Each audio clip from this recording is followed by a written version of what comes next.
Call an ambulance. Hurry up, you moron. My husband, who always rubbed me the wrong way, collapsed on the floor in a greasy sweat. The paramedics arrived immediately. They quickly checked his condition and put him on a stretcher. Then they said to me, Are you his wife, aren't you? Could you come with us to the hospital? My husband was put on the stretcher and looked at me with clinging eyes. I looked him right in the eye. No, I will not. I said that firmly with no hesitation. What? My husband's voice came out as if he'd lost his mind. This man is a stranger, so I'm not coming. Please take care of the rest. Wait, Lydia. Wait! I then confronted my husband with something I had been carrying in my pocket for the past few days. The moment he saw it, his face turned even paler. How dare you treat me like a slave all these years? This is my revenge. I will never forgive you. My name is Lydia. I'm a 36-year-old housewife. I live in a rented apartment with my husband. I was introduced to Caleb by a colleague at work when I was still working as a full-time employee. My colleague had a lot of friends and I was often invited to parties.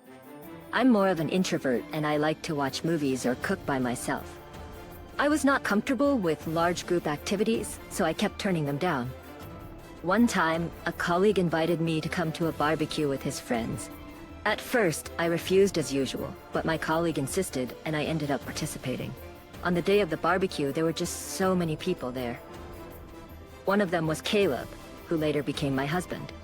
I was having a drink at a little distance from the group of people who were having a good time. Then a colleague of mine came with Caleb. According to my colleague, he wanted to let us meet each other for the simple reason that we seemed to have similar interests. I was surprised at the suddenness, but Caleb started talking to me. Caleb was nicely tanned and was clearly an outdoorsy type. When I actually talked to him, I found him to be sociable and humorous. I had thought that Caleb and I, who prefer to be alone and are indoor people, would not get along. But as we talked, we found out that we had common interests, just as my colleague had said, and we hit it off right away. We exchanged contact information on the spot, and we even made plans to meet up on our next day off. We went out for dinner and shopping several times, and we ended up dating. After several years of dating, Caleb proposed to me, and we got married. Caleb had always been kind to me, even before we started dating. He was the ideal man to take me out of my indoor lifestyle. That didn't change after we got married, but over the past few years, he started to do and say things that made me feel a little uncomfortable. I quit my job and became a housewife because Caleb himself wanted me to. However, he often makes sarcastic remarks. For example, when I got sick and was late cooking dinner. I'm home, Lydia. Hey, why my dinner isn't ready yet? Hi, sorry I was sick today. I had a rest earlier and couldn't get up. Can you go take a bath first? Phil? What's that? You're a housewife. You should at least take care of the meal. Caleb never worried about my health. Another time. Hey Caleb, there's a reunion coming up in my hometown. Can I go? I'll finish my chores. Suit yourself. Well, being a stay-at-home wife is great, you know? I envy you, Lydia. You get to play around with the money your husband makes. He's usually so nice to me, carrying my purse and bringing me flowers after work, but sometimes he acts like a jerk. I even thought that maybe he wanted me to work, so I suggested that I take a part-time job. But Caleb insisted that was not the case. In the end, I was still a full-time housewife. One day, one of Caleb's relatives called me out of the blue. I picked up the phone, feeling a little defensive. The relative on the other end of the line called my name in a panic. Caleb's mother has collapsed. I froze for a moment at the unexpected words. According to my relative, she had gone to visit my mother-in-law a few hours earlier. She found my mother-in-law lying in the yard. She called an ambulance, which rushed to the scene and took my mother-in-law to a general hospital. I prepared myself in a panic and ran out of the house. When I arrived at the hospital, I was told that her condition was still too unpredictable. As we were talking about this, Caleb came running in out of breath. We moved to the hospital room to check on my mother-in-law. Sleeping in bed, my mother-in-law's body was covered with various tubes, and it was painful to watch. Lan? My husband called out to her, but of course, she did not respond.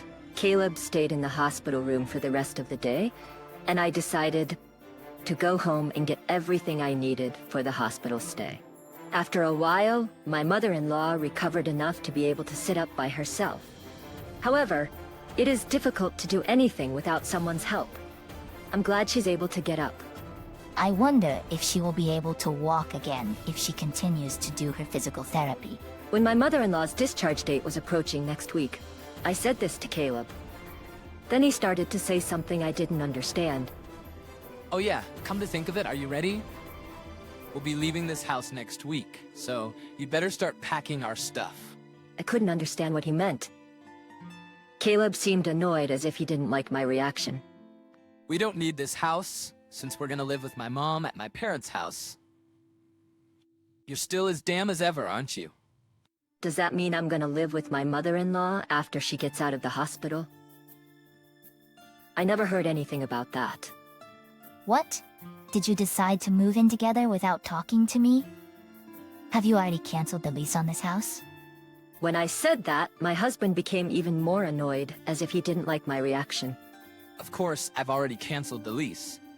It's the right thing for us to do as a family, to live together and help her.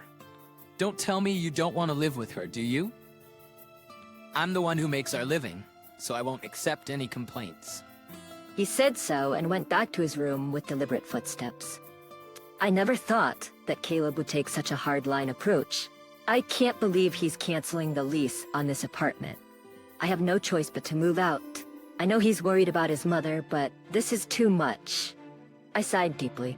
A few days passed and suddenly I was living with my mother-in-law. I had never been a caregiver before, so everything was new to me. I had to spend most of my day feeding, bathing, and toileting for my mother-in-law. My mother-in-law didn't want me to take care of her, and she hardly communicated with me. Furthermore, when I tried to talk to her, she would hide in bed, saying she was in pain. When my mother-in-law was healthy, we didn't have a bad relationship. In fact, we sometimes exchanged delicious-looking snacks we found at the department store. Perhaps she was too frail to care for others. On the other hand, my husband Caleb, who had forced us to move in together, rarely came home. After work, he would go out for drinks and come home in the morning. Even on his days off, he would find some reason to go out. And when he comes home, all he does is play video games in his room. I decided to talk to Caleb while he was playing games. I know you can't avoid working overtime or drinking with your colleagues. But can't you at least help me take care of your mother when you're at home? Or, I'd like you to help me with the housework. I say this, and Caleb replies without looking away from the screen. What are you being so naive? Housework and caregiving are both your jobs. I'm tired from working, you know? Oh, I'm almost out of coffee. Go make me some. And clean this room, okay? And oh, take these to the dry cleaner. I need them by Wednesday. My husband spoke one-sidedly and threw his work clothes at me. This time I was annoyed and retorted. That's enough. I've been doing housework and taking care of your mother every day for the past month without a break. Why can't you at least help me a little? Caleb then slams the game controller down on the desk and stands up with a mighty thud. How dare you talk to me like that? Who do you think you owe your livelihood to? If you have a problem with me, then get out. Come on, get your shit together and get out. Well, I feel sorry for my mom. She's gonna be left alone, without anyone to take care of her. That being said, I couldn't say a word. It's true. I only have a little money saved up. And I can't leave my mother-in-law, who can't do anything for herself. I held back, picked up his suit, and left the room. After about 6 months of such a difficult life, my mother-in-law suddenly passed away. I woke up in the morning and went to check on her, like I always do. But that day, she was no longer breathing. I called an ambulance and took her to the hospital. But it was too late. Caleb was in tears and sad. I don't know why, but I couldn't cry. I felt cold when I saw Caleb crying without hesitation. I thought to myself, you didn't do anything to help her. And when I realized that I don't have to take care of her anymore, I felt a sense of relief. I felt guilty for feeling that way. Time passed so quickly. After the wake and funeral, I suddenly realized that 2 weeks had passed since my mother-in-law was gone. It's time to organize her belongings.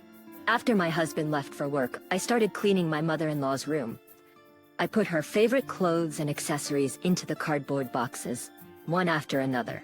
But there weren't many, so the work was over soon. Next, I opened the cabinet by my mother-in-law's bedside. There was almost nothing in it. But there was a big can on the bottom shelf.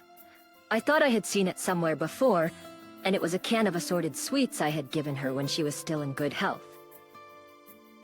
I wondered why it was there. I opened the lid of the can. There was a letter inside. When I picked up the envelope, I found the words "Dear Lydia" on it. I hurriedly opened it and looked inside. In trembling letters, there was a message for me. Lydia, I'm sorry for making you take care of me. I was ashamed of myself for forcing you to work for me every day. I was also ashamed of my son, Caleb. I know how bad he was to you. Lydia, you should leave him and live your life the way you want. My mother-in-law knew everything. She knew that her son was being selfish and that I was suffering from it. At the end of the letter, she wrote, I'm glad that I was able to spend the last days of my life with you, Lydia. Thank you. At that moment, I cried for the first time since my mother-in-law passed away. It was as if everything I had been holding back was flowing out of me.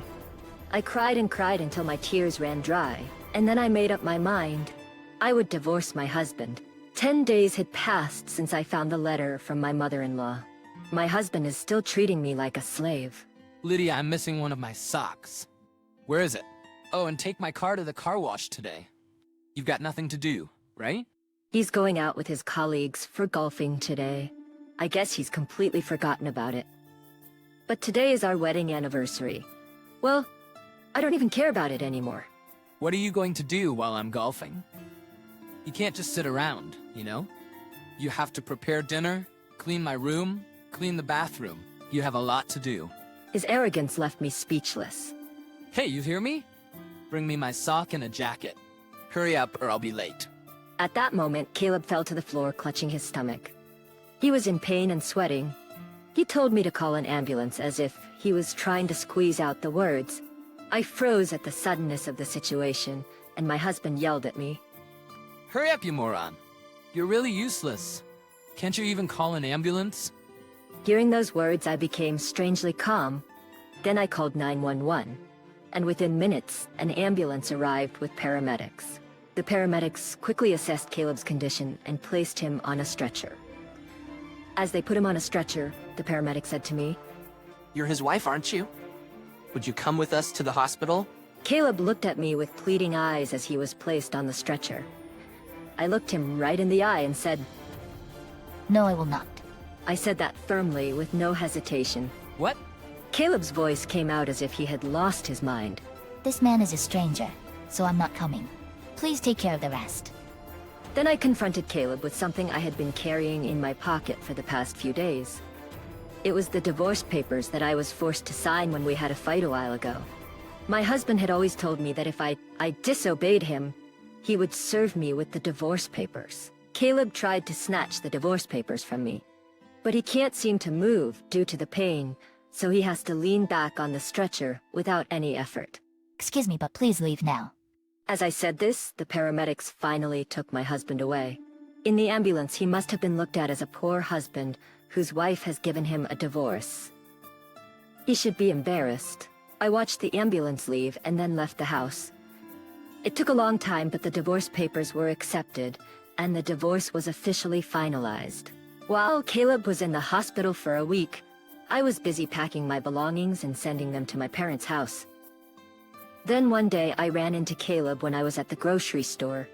Lydia, please don't do this to me. You love me, don't you? Please don't leave me. I admit I've made some mistakes. You listened to me no matter what I said. So I just got carried away. The overbearing attitude he had a few months ago is gone, and he looks completely pathetic. What are you talking about? The divorce is already finalized. It's too late for you to act so fragile. Go ahead, live your life as you please. He didn't really think that I was going to divorce him, and he looked quite shocked. His hands were shaking and his face was turning pale. Well, that's that then. Bye. It had been 6 months since Caleb and I had divorced. Then, Caleb had once visited my parents' house.